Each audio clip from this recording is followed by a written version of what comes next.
2D Design Project 2, Point to Line.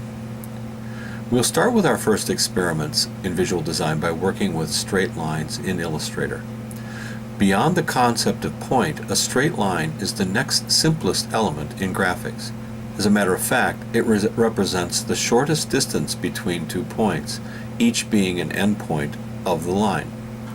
Endpoints define the starting and terminating locations of the straight line on your monitor and determine the line's length, position, and direction in space. The line is visible to us because it has visual attributes, which include weight, color, shade, pattern, and texture. In a vector-based program like Illustrator, using the pen tool from the toolbox, you can create a straight line by clicking once on the monitor and then selecting another point and clicking. A small square here represents the endpoints. You'll need to press the P key at the end of your line stroke in order to release the pen tool. This stops the line at the point of the second click. You have now created a line. What is not depicted in these next couple of illustrations are the bounding box that surrounds the line when it is selected with the arrow tool or the selection tool. When you have the line selected with the selection tool, you can use your arrow keys to move the line down the page. Change its position horizontally or vertically. This can be accomplished by grabbing either of the endpoints. You will note a two-way arrow appears. If you pull in one direction, the line will follow.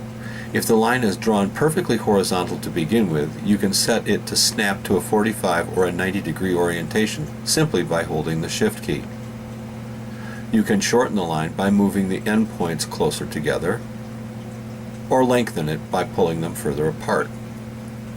You can orient it in nearly any configuration on the screen that you want by merely grabbing and positioning the endpoints. However, what we have yet to do is to give our line any weight, and because of this, the default might show either no line weight at all or a default of only 1 point. A 1-point line looks like this, or about like this, on a 6 by 6 inch format. To increase the weight of the line, highlight the entire line and go to your stroke setting and change the point size. If stroke is not visible, you can locate it from the pull down under Window Stroke. Here I have increased the point size to about 5 points. You should experiment with this by creating a number of line segments and apply various point sizes to them. You can put them all in the same layer if you want, but it often is better to put each line segment on its own layer. This makes controlling them much easier as you can lock one layer out from another and control them individually. Here are those same line segments all at 1 point. You can see how changing the line weights can have a profound effect on how the line is perceived. Here's an example of taking a simple 1-point line, copying and pasting it as you move down the frame and increasing the point size of the line. Note how the overall effect is one of adding weight to the bottom of the composition. The composition shown previously fits inside of an inner frame bounded by this shape. The same sort of weight perception can be achieved with the same line weight, but with different tones of line. Going back to our previous example, the lines running one over another at different angles, you can see how changing the tone of the lines can have a profound effect on how they are viewed. Here's another example of how weight can be achieved simply by changing the length of the line so that ever so slightly. While it is true that the lines themselves are weighted differently as you proceed down the framed area, note the difference that is made simply by extending the lines ever so slightly. Another thing that can be done to change the perception of a line is to change its end cap at the end points. If you click on the stroke feature in Illustrator and open the dialog box, just below the line weight setting, you will see a setting that allows you to change the end cap of the line from either a blunt 90-degree corner to a rounded end cap. This feature can also be changed how the line is viewed. Yet another way of terminating a line segment is to use the arrowhead setting. You will find that feature about 3/4 of the way down the stroke dialog box in Illustrator. Note how the arrowhead endpoints change the perception when combined with the line weight. Here they are connected not only to different line weights of line, but different textures as well. Now we are going to talk about joining and grouping lines. Two separate lines can be moved so that the endpoints of one line coincide with the endpoint of another line. After the move, they remain noticeably separated if they are of different shades of gray. But they may look connected if they are the same shade. To achieve a genuine connection, we can use the join command to fuse the two elements into one. The result is an angular line with the same visual attributes and a protrusion at the junction. This protrusion and the shapes of the ends will become more prominent with an increase in line weight. Notice also how this affects the perception of the direction. The line now consists of two segments that are linked together with a join. Configurations of the cap and the join can be changed.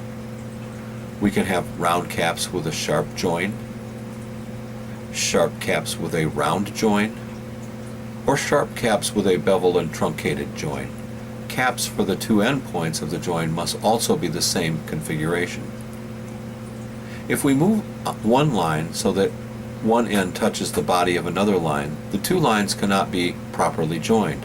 Instead, we can select them together and use the group command to integrate them into a group. As an integrated group, we can move or rotate them within the frame as a single entity, or resize them with or without a change of proportion.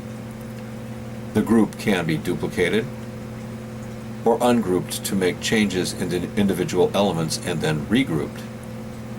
Two or more groups can be further grouped for the purpose of multiple duplication.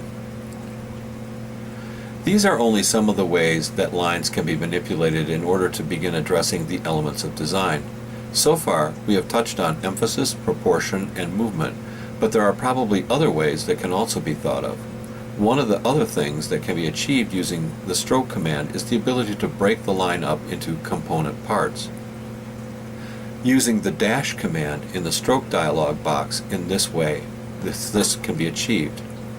You should experiment with all the various things that can be achieved using this feature.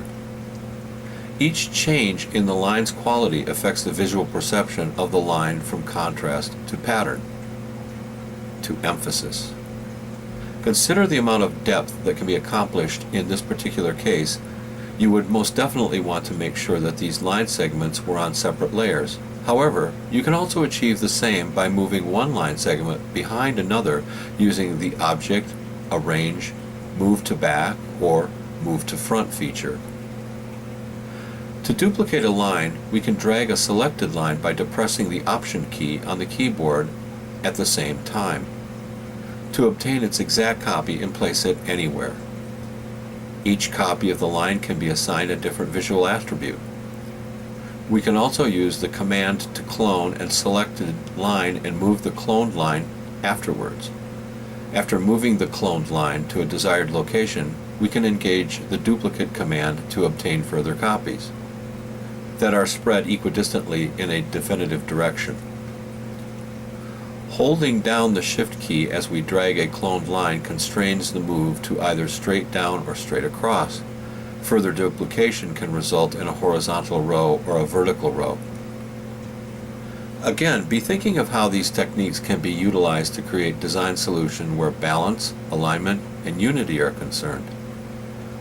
One of the other things that should be considered under the topic of line is line within line.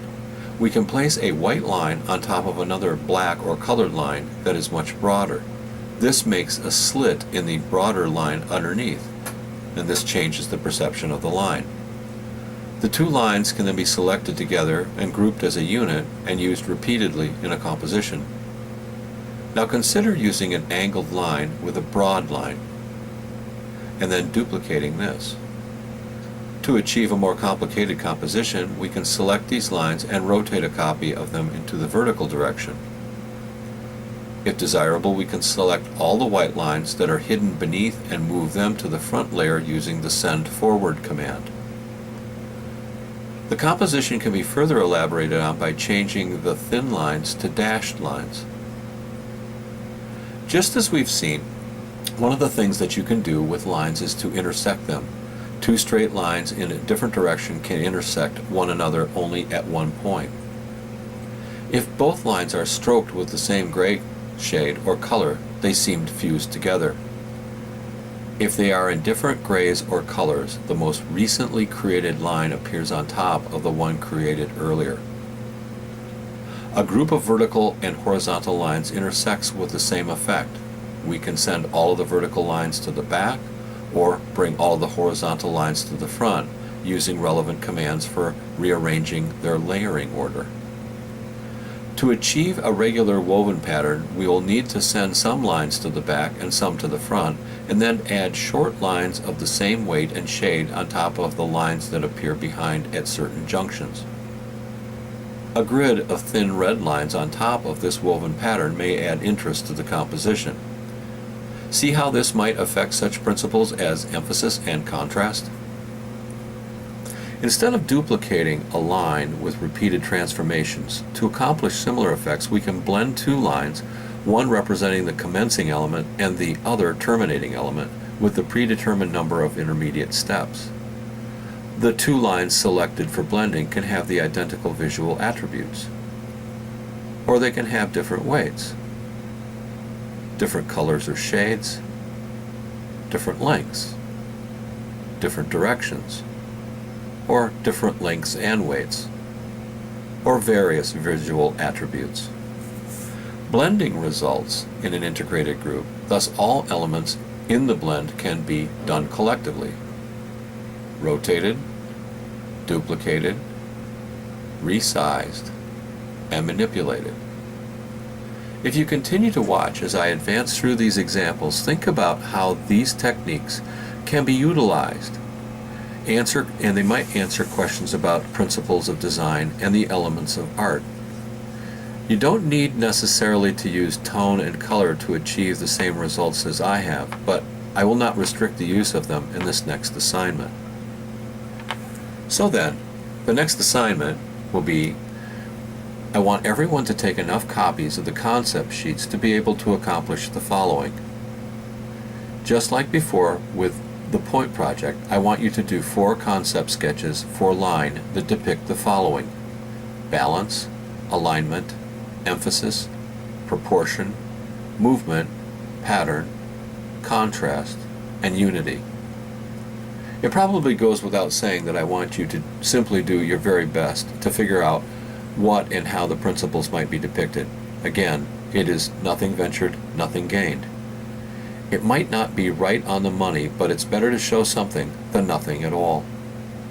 Just as with the last assignment, we'll be using these as a basis for doing one version each of your digital copy. You should also plan on scanning these rough concepts and include them with your final assignment.